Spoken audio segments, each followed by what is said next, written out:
ओम शांति।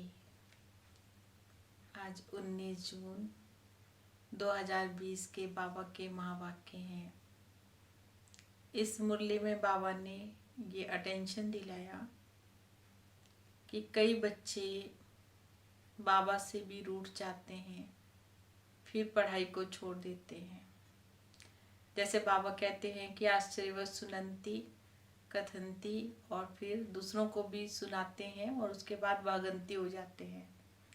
तो कई बच्चों को ऐसे माया आ जाती है कि बाबा को भी छोड़ने में देरी नहीं करते हैं। तो इसलिए बाबा ने इस मुरली में विशेष इस बात का ध्यान खिंचवाया कि कभी भी हमें बाबा से रूठना नहीं है, या सुनाने वाली टीचर जो निमित्त है उससे कभी रूठना नहीं है। क्योंकि बाबा ने कहा अगर रूठते हैं तो पढ़ाई ही छूटती है और जो अपना भाग्य है वो उसमें ख़त्म हो जाता है। तो इस बात पर विशेष ध्यान देना है। जैसे कि संडे की मुरली में बाबा ने कहा था कि संगठन में अलबेलापन भी आ जाता है और उसका फ़ायदा भी है, और अलबेलापन होने के कारण कहते हैं कि इसको तो मान मिला, इसको सम्मान मिला, मुझे तो नहीं मिला। तो बाबा ने कहा ऐसी सी छोटी छोटी जो बातें हैं वो हमारे जीवन में आ जाती हैं। हम एक दूसरे को देखना शुरू कर देते हैं, और जब एक दूसरे को देखते हैं तो फिर अपना जो हमारा पढ़ाई पर ध्यान होना चाहिए वो हम नहीं कर पाते हैं, और जब ध्यान नहीं दे पाते हैं तो फिर माया भी आ जाती है। तो इसलिए बाबा हमेशा कहते हैं कि अपने लक्ष्य के ऊपर ध्यान दो, कि अगर हमारा लक्ष्य ऊंचा है तो हमारे अंदर वो लक्षण भी आने चाहिए। तो इसलिए हमें किसी भी अन्य बातों पर ध्यान ना दे करके, व्यर्थ बातों पर ध्यान ना दे करके अपना पढ़ाई के ऊपर अटेंशन देना है। तो बाबा ने कहा कि निंदा स्तुति से भी हमें दूर रहना है।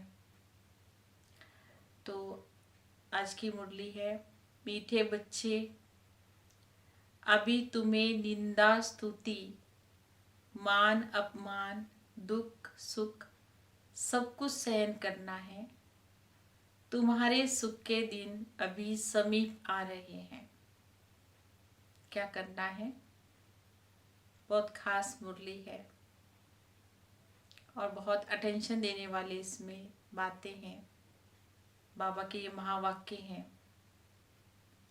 तुम्हें निंदा स्तुति मान अपमान दुख और सुख सब कुछ सहन करना है। तुम्हारे सुख के दिन अभी समीप आ रहे हैं। प्रश्न है, बाबा अपने ब्राह्मण बच्चों को कौन सी एक वार्निंग देते हैं? तो बाबा हम बच्चों को वार्निंग देते हैं, बच्चे कभी भी बाबा से रूठना नहीं। अगर बाबा से रूठेंगे तो सदगति से भी रूठ जाएंगे, सदगति भी नहीं होगी, स्वर्ग में कैसे जाएंगे? बाबा वार्निंग देते हैं, रूठने वालों को बड़ी कड़ी सजा मिलती है। आपस में या ब्राह्मणी से भी रूठे तो फूल बनते बनते कांटा बन जाएंगे। इसलिए बहुत बहुत खबरदार बनो। क्या बनना है? बहुत बहुत खबरदार बनना है। गीत है धीरज धर्मनवा, तेरे सुख के दिन आएंगे। ओम शांति। मीठे मीठे सिकी लदे बच्चों ने गीत सुना। तुम बच्चों के जो भी जन्म जन्मांतर के दुख हैं सब दूर हो जाने चाहिए। इस गीत की लाइन सुनी, तुम जानते हो अभी हमारा दुख का पाठ पूरा हुआ और सुख का पाठ शुरू होता है। जो पूरी रीति नहीं जानते हैं वे किसी न किसी बात में आकर दुख जरूर देखते हैं।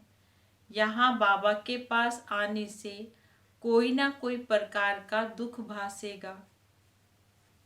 बाबा ने कहा यहाँ बाबा के पास आते हैं तो भी कोई ना कोई प्रकार का दुख भासेगा। बाबा समझ सकते हैं बहुत बच्चों को तकलीफ भी होती होगी। जब तीर्थ यात्रा पर जाते हैं तो कहाँ भीड़ होती है, कभी बरसात भी पड़ जाती है। कभी तूफान भी लग जाते हैं। जो सच्चे भक्त होंगे वह तो कहेंगे क्या हर्जा है। भगवान के पास जाते हैं, भगवान समझकर ही यात्रा पर जाते हैं। बाबा ने कहा ऐसे से अनन्य भक्त भी होते हैं, बहुत कष्ट सहन करते हैं। अब बाबा ने कहा अच्छे काम में तो हमेशा विघ्न पड़ते हैं, वापिस लौटकर थोड़े ही जाएंगे। जो मजबूत होंगे वो तो कितना भी कष्ट सहन करना पड़े वो यात्रा जरूर पूरी मंजिल तक करते हैं। कोई कोई तो लौट करके भी आ जाते हैं, कभी विघ्न पड़ते हैं कभी नहीं भी पड़ते हैं। बाबा कहते बच्चे ये तुम्हारी यात्रा है। बाबा क्या कह रहे हैं, ये तुम्हारी यात्रा है। तुम कहेंगे हम बेहद के बाप के पास जाते हैं, वे बाप सबके दुख दूर करने वाले हैं। ये निश्चय होना चाहिए। आजकल देखो मधुबन में कितनी भीड़ रहती है, बाबा को ओना रहता है, बहुतों को तकलीफ भी होती होगी, पट में भी सोना पड़ता होगा। बाबा थोड़े ही चाहते हैं कि बच्चों को मैं पट पे सुलाऊं। हाँ, बाबा तो चाहेंगे नहीं ऐसे कि बच्चों को कोई असुविधा हो। परंतु ड्रामा अनुसार भीड़ हो गई, कल अब पहले भी हुई होगी, फिर हुई है दोबारा से। तो बाबा ने कहा इसमें कोई दुख नहीं होना चाहिए। ये भी जानते हैं पढ़ने वाले कोई तो राजा बनेंगे, कोई फिर रंक बनेंगे। कोई का ऊंचा मर्तबा है, कोई का कम है, परंतु सुख जरूर होगा ये भी बाबा जानते हैं। कोई बहुत कच्चे हैं जो कुछ भी सहन नहीं कर सकते हैं, उन्हों को कुछ तकलीफ होगी तो कहेंगे हम तो यूं ही आ गए, हमें तो आना ही नहीं चाहिए था, हमको ब्राह्मणी जरूर जोर करके ले आई। ऐसे भी होंगे जो कहेंगे हमको तो ब्राह्मणी ने यूं ही फंसा दिया। पूरी पहचान नहीं होती है कि विश्वविद्यालय में आए हैं। इस समय की पढ़ाई से कोई तो राव बनते हैं, कोई फिर रंक बनते हैं। बाबा ने कहा राव भी दुखी हैं और रंक भी क्या है, दुखी हैं। वहां तो दोनों सुखी होंगे। यहाँ तो है ही विकारी पति दुनिया। भल किसी के पास बहुत धन भी हो तो बाबा समझाते ये धन माल तो सब मिट्टी में मिल जाएगा, ये शरीर भी खत्म हो जाएगा। आत्मा तो मिट्टी में नहीं मिलती है ना, आत्मा तो अजर अमर अविनाशी है। कितने बड़े बड़े साहूकार हैं जो कि बिरला जैसे हैं, परंतु उनको क्या पता कि अब ये पुरानी दुनिया बदल रही है। मालूम होता तो फट से आ जाते कि पुरानी दुनिया ही बदल रही है, स्वर्ग आएगा तो बावने का फट से आ जाएंगे। कहते यहाँ भगवान आया हुआ है, फिर भी कहाँ जाएंगे, सिवाय बाप के कोई भी सदगति दे ना सके। अगर कोई रूठ गया तो बाबा कहते हैं वो सदगति से रूठा है। क्या समझा रहे हैं बाबा, कोई अगर रूठता है तो बाबा उनको कहते हैं वो अपनी सदगति से रूठ गया है। ऐसे बहुत रूठते भी रहते हैं, गिरते भी रहेंगे। आश्रयवत सुनंती बाबा का बनंती, ज्ञान सुनवंती, निश्चय होवंती और फिर भागंती हो जाते हैं। कोई तो समझते बरोबर इनके बगैर कोई रास्ता ही नहीं है, इनसे तो सुख और शांति का हमें वर्षा मिलता है, इनके बगैर सुख शांति मिलना तो असंभव है।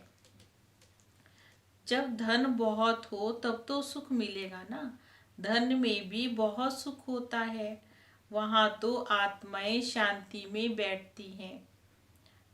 कोई कहे हमारा पाठ नहीं होता तो सदैव हम वहां रहते, परंतु ऐसे कहने से थोड़े ही होगा। बच्चों को समझाया गया है ये बना बनाया खेल है। बहुत है जो किसी ना किसी संशय में आकर फिर पढ़ाई को छोड़ देते हैं, ब्राह्मणी से रूठ जाते हैं या फिर आपस में रूठ कर पढ़ाई को ही छोड़ देते हैं। अभी तुम यहाँ फूल बनने के लिए आए हो। महसूस करते हो बरोबर हम कांटे से फूल बन रहे हैं। फूल जरूर बनना है। कोई को कुछ संशय है, फलाना ये करते हैं, ये तो ऐसे हैं, इसलिए हम नहीं आएंगे। एक दूसरे को देख लेते हैं, बस रूठ कर घर जाकर घर में बैठ जाते हैं। बाबा कहते और सबसे भले रूठ जाओ, लेकिन एक बाप से कभी भी नहीं रूठना चाहिए। बाबा वार्निंग देते हैं, सजाएं तो बहुत कड़ी हैं। गर्भ में भी इतनी सजाएं मिलती हैं, सब साक्षात्कार कराते हैं। बगैर साक्षात्कार के तो सजा मिल नहीं सकती है। यहाँ का भी साक्षात्कार होगा। तुमने पढ़ते पढ़ते आपस में लड़ झगड़ कर रूठ कर पढ़ाई को छोड़ दिया था। तुम बच्चे समझते हो हमको फादर से पढ़ना है, तो पढ़ाई कभी भी छोड़नी नहीं है। तुम यहाँ पढ़ते हो मनुष्य से देवता बनने के लिए। ऐसे ऊंच से ऊंच बाप के पास तुम मिलने आते हो, कभी जास्ती आ जाते हैं। ड्रामा अनुसार कुछ तकलीफ तो हो पड़ती है ना। बच्चों को अनेक तूफान भी आते हैं। बाबा क्या समझा रहे हैं? बच्चों को अनेक तूफान भी आते हैं। फलानी चीज नहीं मिली, ये नहीं मिला, ये तो बाबा ने कहा कुछ भी नहीं है। जब मौत का समय आएगा तो अज्ञानी मनुष्य कहेंगे हमने क्या गुनाह किया था।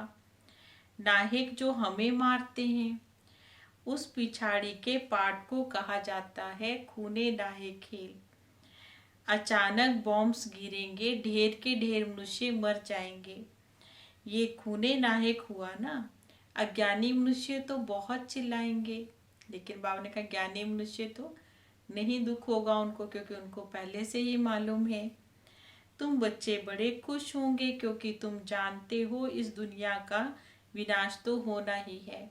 अनेक धर्मों का विनाश और एक सत धर्म की स्थापना तो होनी ही है। सत्युग में एक आदि सनातन देवी देवता धर्म था। किसको क्या पता कि सत्युग आदि में क्या होता है। ये है पुरुषोत्तम संगम युग। हाँ, इसको बाबा ने क्या कहा? ये पुरुषोत्तम संगम युग है। बाबा आए हैं सबको पुरुषोत्तम बनाने के लिए। सबका पिता तो वह है, ड्रामा को तुम भी जान गए हैं। ये तो सत्युग में सब तो नहीं आ सकते हैं। इतनी करोड़ों आत्माएं सत्युग में थोड़े ही आएंगी। ये सब डिटेल की बातें हैं। बाबा जो हम बच्चों को समझा रहे हैं, बाबा हम बच्चों को सब डिटेल में समझाते हैं। बहुत बच्चियां हैं जो कुछ भी नहीं समझती हैं, भक्ति मार्ग के हीरे हुए हैं ना। ज्ञान बुद्धि में फिर बैठेगा ही नहीं। भक्ति की आदत पड़ी हुई होती है। कहते हैं भगवान क्या नहीं कर सकता, कहेंगे मरे हुए को जिंदा करके दिखाए। बाबा के पास आते हैं, कहते हैं फलाने मनुष्य ने मरे हुए को जिंदा किया, तो क्या भगवान नहीं कर सकता है क्या? कोई ने अच्छा काम किया तो बाबा ने कहा बस उसकी ही महिमा करने लग पड़ते हैं, फिर उनके हजारों फॉलोअर्स बन जाते हैं। तुम्हारे पास तो बहुत थोड़े आते हैं, भगवान पढ़ाते हैं, फिर इतने थोड़े क्यों? कईयों को ये भी प्रश्न होता है कि अच्छा तुम्हें भगवान पढ़ा रहे हैं तो तुम्हारे पास इतने कम लोग क्यों आते हैं? अरे यहाँ तो मरना होता है। बाबा ने कहा यहाँ तो धारणा करनी होती है, त्याग करना पड़ता है, इसलिए बहुत थोड़े मनुष्य, सब तो नहीं कर सकते ना। वहाँ तो कर्ण रस है, सब क्या करते हैं सुन करके आ जाते हैं। बड़े भक्के से बैठकर गीता सुनाते हैं, फिर भक्त लोग भी सुनते हैं। यहाँ कर्ण रस की बातें नहीं है। तुमको सिर्फ कहा जाता है बाबा को याद करो। गीता में भी ये अक्षर है मन मना भव, मन ही मन परमात्मा बाप को याद करना है। बाबा को याद करने से हमारे विकर्म विनाश होते हैं। तुमको सिर्फ यही कहा जाता है। बाबा कहते अच्छा ब्राह्मणी से व सेंटर से रूठ जाते हैं, अच्छा ये तो काम करो और संग तोड़कर अपने को आत्मा समझो। एक बाबा को जरूर याद करना है, क्योंकि वही पतित पावन है। बस बाबा को याद करते रहो। बाबा क्या समझाते हैं? बाबा को याद करते रहो, सुदर्शन चक्र फिराते रहो। इतना याद किया तो भी स्वर्ग में जरूर आ जाएंगे। स्वर्ग में ऊंच पद तो पुरुषार्थ के अनुसार ही पाएंगे। प्रजा तो बनानी पड़े ना, नहीं तो राजाई किस काम की। जो बहुत मेहनत करते हैं ऊंच पद भी वही पाते हैं। ऊंच पद के लिए देखो कितना माथा मारते हैं। पुरुषार्थ के बगैर तो कोई भी नहीं रह सकता है। बाबा ने कहा पुरुषार्थ के बिना तो हमें कुछ मिल भी नहीं सकता है, और पुरुषार्थ के बिना तो रह भी नहीं सकते। तुम बच्चे जानते हो ऊंच से ऊंच पतित पावन बाप है। मनुष्य भले महिमा गाते हैं परंतु अर्थ कुछ भी समझते नहीं है। भारत कितना साहूकार था। भारत है स्वर्ग, वंडर ऑफ द वर्ल्ड। ये 7 वंडर तो माया के हैं ना। सारे ड्रामा में ऊंच से ऊंच स्वर्ग है, नीचे से नीचे फिर नर्क है। अभी तुम बाबा के पास आए हो, जानते हो मीठा बाबा इतना ऊंच से ऊंच हमको ले जाते हैं। उनको कौन भूलेंगे? बाबा क्या समझा रहे हैं? उनको कौन भूल सकते हैं? भल कहाँ भी बाहर जाओ सिर्फ एक बात याद रखो, बाबा को याद करना है। क्या करना है? बाबा को याद करना है। बाबा ही हम बच्चों को श्रीमत देते हैं। भगवानुवाच ना कि ब्रह्मा भगवानुवाच है। बेहद का बाप बच्चों से पूछते हैं, बच्चे हम तुमको इतना साहूकार बनाकर गए, फिर तुम्हारी दुर्गति कैसे हो गई? हाँ, बाबा ने तो हम बच्चों को साहूकार बनाया था, संपन्न बनाया था, देवता बनाया था, फिर हमारी दुर्गति ऐसे कैसे हो गई? क्यों हम नीचे आए? परंतु सुनते ऐसे हैं जैसे कुछ समझते ही ना हो। तो बच्चों को थोड़ी तकलीफ होती है। बाबा ने कहा दुख सुख स्तुति निंदा मान अपमान तुम बच्चों को सब कुछ सहन करना है। यहाँ के मनुष्य देखो कैसे हैं। प्राइम मिनिस्टर को भी पत्थर मारने में देरी नहीं करते। कहते हैं स्कूल के बच्चों का तो न्यू ब्लड है। बहुत महिमा करते हैं उनकी, समझते हैं ये फ्यूचर का न्यू ब्लड है। क्योंकि बाबा ने कहा न्यू ब्लड में तो क्या होता है? जोश होता है ना, और जोश के कारण क्या करेंगे? तोड़ फोड़ सब कुछ कर देते हैं, नुकसान करते हैं। तो बाबा ने कहा परंतु वही स्टूडेंट फिर दुख देने वाले निकलते हैं। बहुत महिमा करते हैं। देखो कितना कई बार तो क्या करते हैं, कॉलेजों आदि को भी आग लगाने में देरी नहीं करते हैं। एक दो को भी गाली देते हैं। बाबा समझाते हैं दुनिया का देखो क्या हाल है। ड्रामा का एक्टर होकर भी ड्रामा के आदि मध्य अंत और मुख्य एक्टर्स आदि को नहीं जानते हैं, तो उनको क्या कहेंगे? बड़े से बड़ा कौन है उसकी बायोग्राफी तो जाननी चाहिए। कुछ भी नहीं जानते हैं। ब्रह्मा विष्णु शंकर का क्या पाठ है? बाबा ने कहा धर्म स्थापकों का क्या पाठ है? मनुष्य तो अंधश्रद्धा में आकर सबको गुरु आदि कह देते हैं। गुरु तो वह है जो सदगति करने वाला हो। बाबा ने कहा गुरु वह जो हमें वापिस परम धाम में लेकर के जाए। तुम बच्चों को बाबा पढ़ाते भी हैं, उनका पाठ तो बड़ा वंडरफुल है। वे बाबा ने कहा वे तुम बच्चों को पढ़ाते हैं, पढ़ाने वाले को ही गुरु कहेंगे। बाबा कहते मैं कालों का काल हूँ, एक धर्म की स्थापना, बाकी सब धर्मों का मैं विनाश कराता हूँ। इस ज्ञान यज्ञ में सब स्वाहा हो जाएंगे, फिर ना कोई लड़ाई लगेगी, ना कोई फिर यज्ञ रचा जाएगा। तुम सारे विश्व के आदि मध्य अंत को जानते हो। तो बाबा ने कहा बाकी तो सब नेति नेति कह करके चले गए कि ना तो हम भगवान को जानते हैं, ना उनकी रचना को जानते हैं। तुम ऐसे थोड़े ही कहेंगे, बाबा के बगैर कोई और समझा नहीं सकते हैं, तो तुम बच्चों को बड़ी खुशी होनी चाहिए। बाबा क्या कह रहे हैं, तुम बच्चों को बड़ी खुशी होनी चाहिए, परंतु माया का सामना ऐसा होता है जो याद ही मिटा देती है। तुम बच्चों को दुख सुख मान अपमान सब कुछ सहन करना है। यूँ तो यहाँ कोई अपमान नहीं किया जाता है। जो बाबा ने कहा अगर कोई भी बात है तो बाबा को क्या करना चाहिए, बाबा ने कहा बाबा को बताओ, बाबा को रिपोर्ट करनी चाहिए, कुछ भी बात हो। लेकिन क्या नहीं करना चाहिए, बाबा को छोड़ना नहीं है, पढ़ाई को नहीं छोड़ना है। तो बाबा ने कहा रिपोर्ट नहीं करेंगे तो बड़ा पाप हो जाएगा। बाबा को सुनाने से झट सावधानी मिलती है। इस सर्जन से कुछ भी नहीं छिपाना है, वो हमारा बड़ा भारी सर्जन है। तो बाबा कहते हैं ज्ञान इंजेक्शन, उनको अंजन भी कहते हैं ना। बाबा हम बच्चों को ज्ञान का इंजेक्शन देते हैं। अंजन को ज्ञान सुरमा भी कहा जाता है। ये कोई जादू आदि की बात नहीं है। बाबा कहते मैं आया हूँ तुमको पति से पावन होने की युक्ति बताने के लिए। पवित्र नहीं बनेंगे तो धारणा भी नहीं होगी। इसी काम के कारण फिर पाप होते हैं।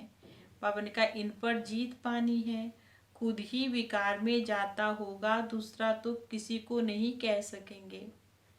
बाबा ने कहा खुद ही कमियां होगी, खुद ही गलतियां होंगी अपने अंदर, तो दूसरे को सुधरने के लिए नहीं कह सकेंगे। बाबा कहानी भी सुनाते हैं। पंडित ने कहा राम राम कहो तो बेड़ा नैया पार हो जाएगी, और जब खुद की बारी आई तो नदी को पार ही नहीं कर पाया। तो बाबा ने कहा ऐसे नहीं बनना है पंडित के समान। मनुष्य समझते हैं पानी का सागर है, जैसे आकाश का अंत नहीं वैसे इस सागर का भी अंत नहीं पा सकते। ब्रह्म महातत्व का भी अंत नहीं है। यहाँ मनुष्य अंत पाने का कितना पुरुषार्थ करते हैं। बाबा ने कहा वहाँ तो कोई पुरुषार्थ करते ही नहीं है। यहाँ कितना भी दूर जाते हैं फिर लौट आते हैं। बाबा ने कहा पेट्रोल ही नहीं होगा तो कैसे आएंगे। ये है साइंस वालों का अति अहंकार, उससे विनाश कर देते हैं। एरोप्लेन के सुख भी हैं तो बाबा ने कहा अति दुख भी हैं। अच्छा मीठे मीठे सिकिल दे बच्चों प्रति माता पिता बाप दादा का याद प्यार और गुड मॉर्निंग। रूहानी बाप की रूहानी बच्चों को नमस्ते। हम रूहानी बच्चों की रूहानी बाबा को नमस्ते नमस्ते नमस्ते जी। गुड मॉर्निंग बाबा। और आज की धारणा के लिए मुख्य पॉइंट्स हैं। पहली पॉइंट है किसी भी कारण से पढ़ाई को नहीं छोड़ना है। कुछ भी हो जाए लेकिन पढ़ना नहीं छोड़ना है। सजाएं बहुत कड़ी हैं, बाबा ने कहा ना अंत में फिर बहुत सजाएं खानी पड़ेंगी, इसलिए पश्चाताप करना पड़ेगा। तो बाबा ने कहा उनसे बचने के लिए सब संग तोड़कर एक बाबा के साथ संग को जोड़ना है, रूठना नहीं है। और दूसरी पॉइंट है ज्ञान इंजेक्शन, वह ज्ञान अंजन देने वाला एक बाबा है। ज्ञान इंजेक्शन वह ज्ञान अंजन देने वाला एक बाप है। उस अविनाशी सर्जन से कोई भी बात को छिपाना नहीं है।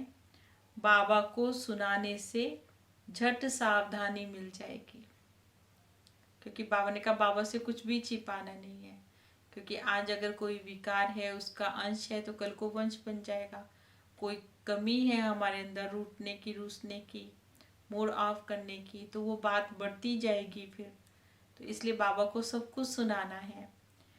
आज का वरदान है हर एक की विशेषता को स्मृति में रखते हुए फेथफुल बन एक मत संगठन बनाने वाले सर्व के शुभ चिंतक भव।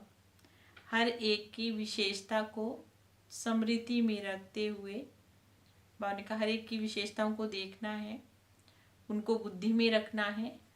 तो उसके लिए बाबा ने कहा फिर क्या रखते हुए फेथफुल बन, एक मत संगठन बनाने वाले सर्व के शुभ चिंतक भव। ड्रामा अनुसार हर एक में कोई ना कोई विशेषता तो अवश्य है, उस विशेषता को कार्य में लगाओ। बाबा ने कहा सबके अंदर विशेषता है, ऐसा कोई मनुष्य है ही नहीं जिसके अंदर कोई विशेषता ना हो। तो बाबा ने कहा उस विशेषता को क्या करो, सेवा में लगाओ तथा औरों की विशेषताओं को देखो, खुद की भी विशेषताओं को देखो, औरों की भी विशेषताओं को देखना है। एक दो में फेथफुल रहो, और एक दूसरे के प्रति हमारा निश्चय होना चाहिए, विश्वास होना चाहिए एक दूसरे के प्रति। तो उनकी बातों का भाव फिर बदल जाएगा। जब हर एक की विशेषता को देखेंगे तो अनेक होते हुए भी एक दिखाई देंगे, एक मत संगठन हो जाएगा। कोई किसके गिलानी की बात सुनाए, कोई बाबा ने कहा आपके पास आते भी हैं और गिलानी की बातें सुनाते हैं, उसके अंदर ये कमी है, उसके अंदर तो ये है। तो बाबा ने कहा अगर आप भी हाँ में हाँ करते हैं तो आप भी ये भी कार्मिक अकाउंट बन जाएगा हमारा। तो इसलिए हमारा कार्मिक अकाउंट ना बने उसके लिए बाबा ने कहा किसी की बातों को सुनते हुए भी मत सुनो, उसको ऐसी आदत मत डालो कि वो आपको आपके पास व्यर्थ बातें करे, एक दूसरे की कमियां सुनाए। नहीं तो फिर क्या होगा, सामने वाले को भी वैसी स्वभाव पड़ जाता है, उसका संस्कार बन जाता है। तो इसलिए बाबा ने कहा क्या करो, उससे सुनने के बजाय क्या करे, सुनाने वाले का रूप परिवर्तन कर दो, उसको उसकी विशेषताएं सुनाओ, फिर तब कहेंगे शुभ चिंतक। और स्लोगन है श्रेष्ठ संकल्प का खजाना ही, श्रेष्ठ संकल्प का खजाना ही श्रेष्ठ प्रारब्ध व ब्राह्मण जीवन का आधार है। श्रेष्ठ संकल्प का खजाना ही श्रेष्ठ ब्राह्मण जीवन का आधार है। बाबा ने कहा संकल्प श्रेष्ठ करो तो ही श्रेष्ठ प्रारब्ध बनेगी। बाबा ने कहा यही ब्राह्मण जीवन का आधार है। ओम शांति।